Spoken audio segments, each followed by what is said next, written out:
Hi guys, welcome to the class for today. It's Monday. We are going to review what we were doing last week, which was the moon and our solar system.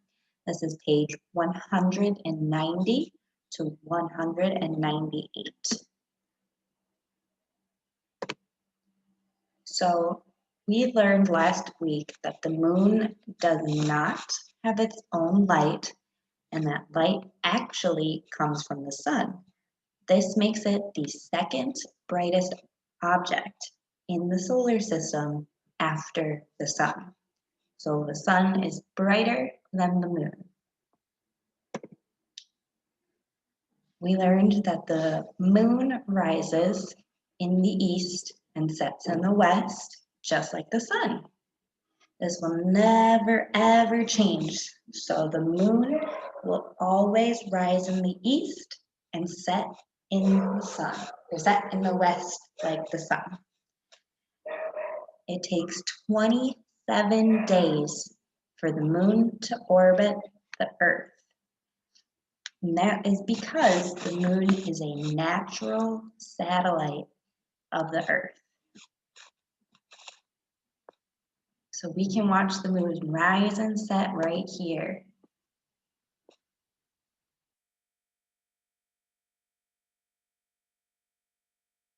So that's actually the moon that's coming up, not the sun.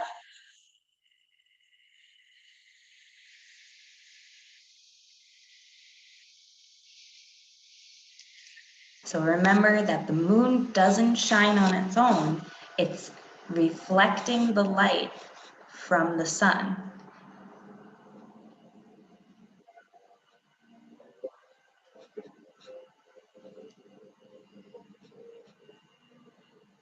So since the moon is setting, it's setting in the west. There it goes. Coming up.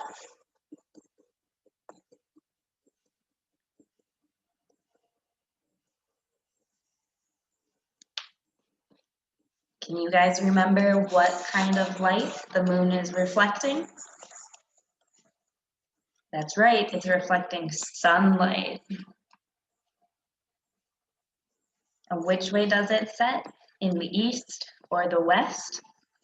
It sets in the west.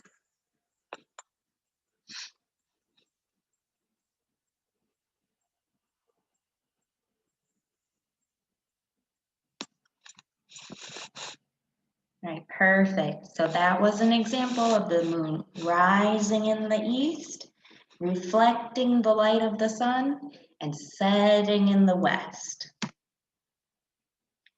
So the moon and the earth both spin.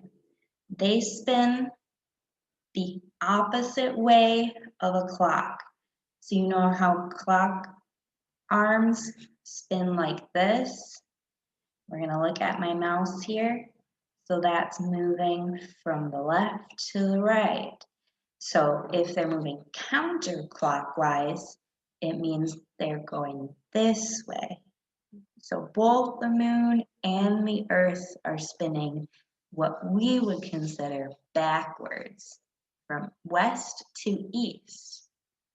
And so this is going to show the moon and the earth rotating.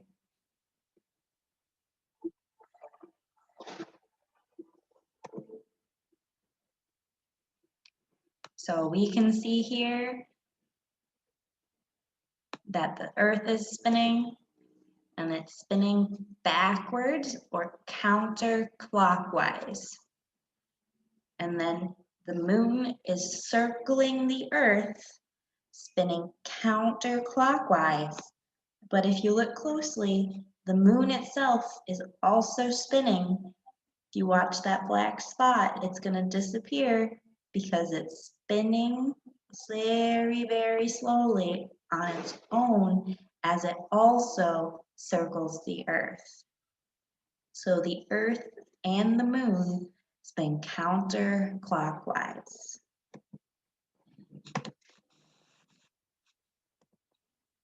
So every day, the moon is going to take a little bit later to rise because it takes more time for it to circle the earth than it does for the moon to spin itself around.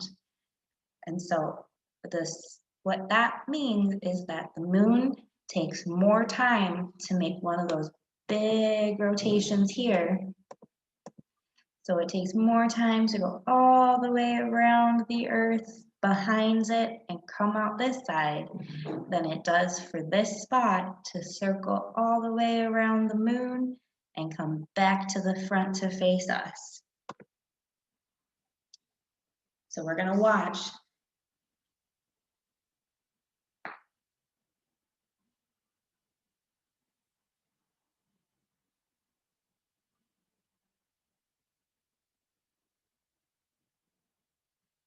There it goes. It's going to go behind the earth, and we can see that it's already spinning, and the black spot is right there. So it took less time for that spot to come back around than it did for that moon to come all the way around the earth.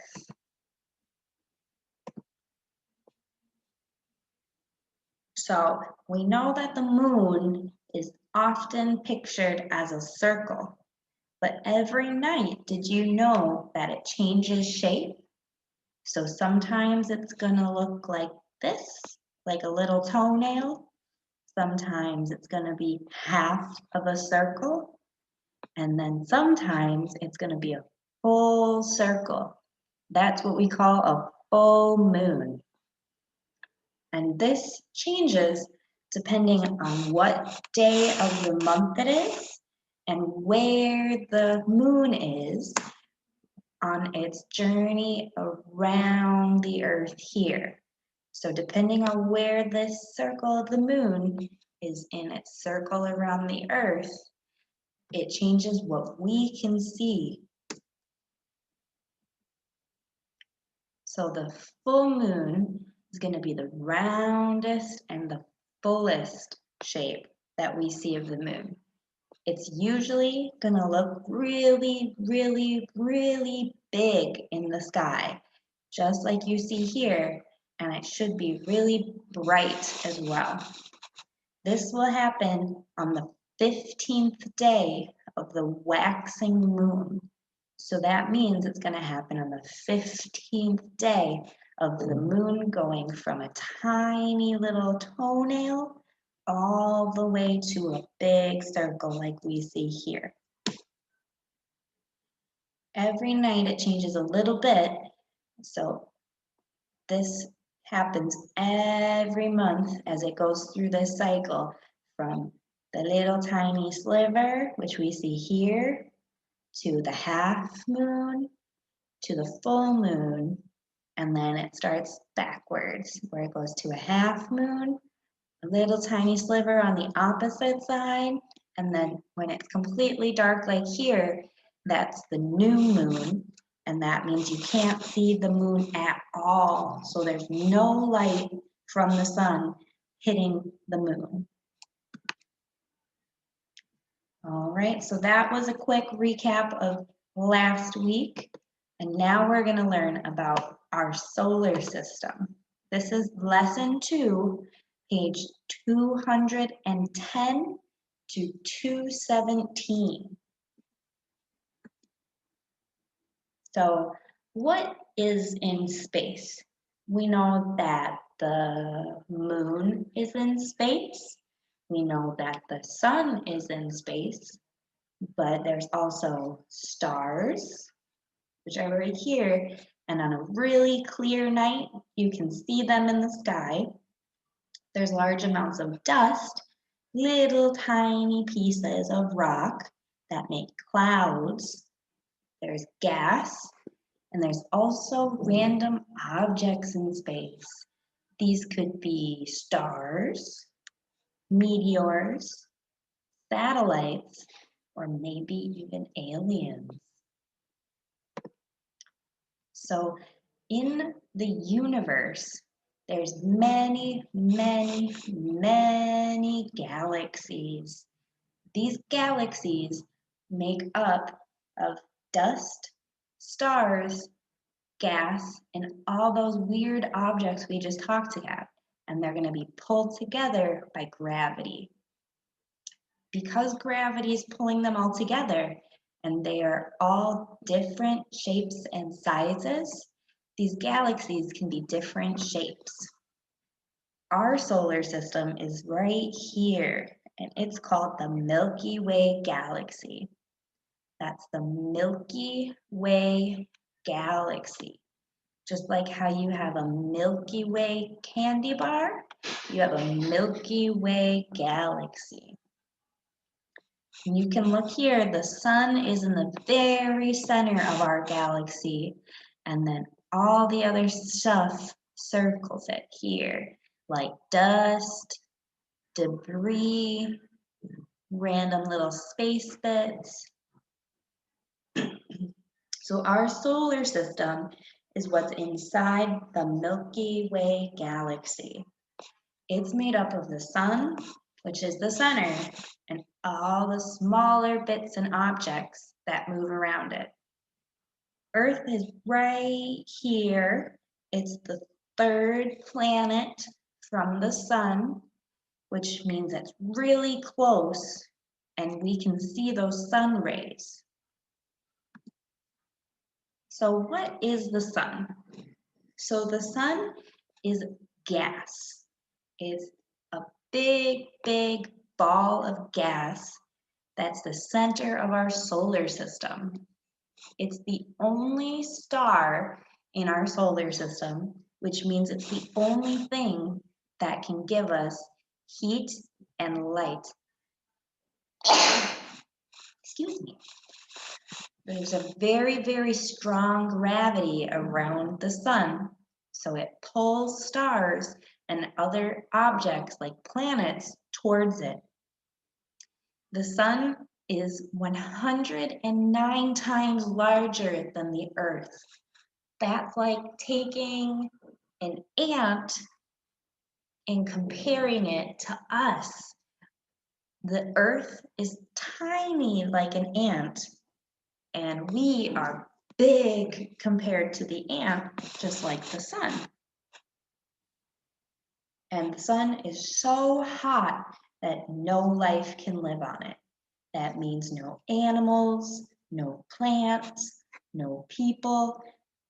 There's not even a chance that aliens could live on there. And it's estimated to be 5,000 million years old. That's older than our planet. That's older than us. That's older than you.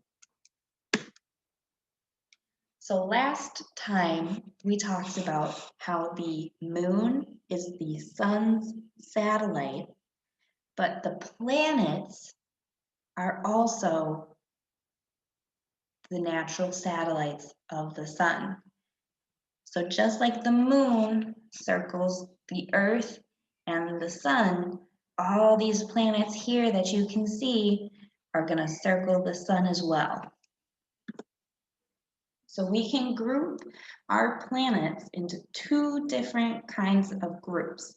The first one is called interior planets, and these are grouped based off how long it takes for them to circle the Earth. For them to circle the sun. So the planets that are closer to the sun have a shorter cycle than the Earth. So these two right here, they're closer to the sun, so they take less time to circle it than our planet Earth does. That means that Mercury and Venus have shorter years than the Earth does. The Earth has 365 days in a year, whereas Mercury only has 88 days in a year. 88 days. It's so short. The second way that we can group our planets are the superior planets when we're grouping by time. These are all the planets that are after Earth, and so they take longer to circle the sun than the Earth does. We can see them right here, all these planets out behind planet Earth. So Mars, Jupiter, Saturn, Neptune, they're all after Earth, so they take way longer to circle the sun. This means that they're going to have really, really, really long years, probably over 500 days in a year. So the planets that take longer to circle the Earth are Neptune, Jupiter, Saturn, Uranus, and Mars. The second way that we can group our planets is based off what's on top of them. So there's rock surfaces. So rocks are on top of the planets. And then there's gas that makes up the surface of the planets. Earth is considered a rock planet. That means that our surface is rocky. That goes the same for Mars, which has rocks on it, Venus, and Mercury. These potentially humans could live on because they have a rocky surface. We could not live on gas planets because they're toxic. We are not able to breathe gas. We need air. So Jupiter, Uranus, Neptune, and Saturn are all gas planets. So this is what we learned for today, to know how to divide your planets based on how long it takes to circle the sun. So interior planets are closer to the sun, so they have a smaller circle, and superior planets take a super long time to circle the sun. The other way we group are based off the surfaces, which are rock and gas. There is a worksheet for you guys to do for this week. That is going to be a fill in the blank. So all of the words you need are down here at the bottom.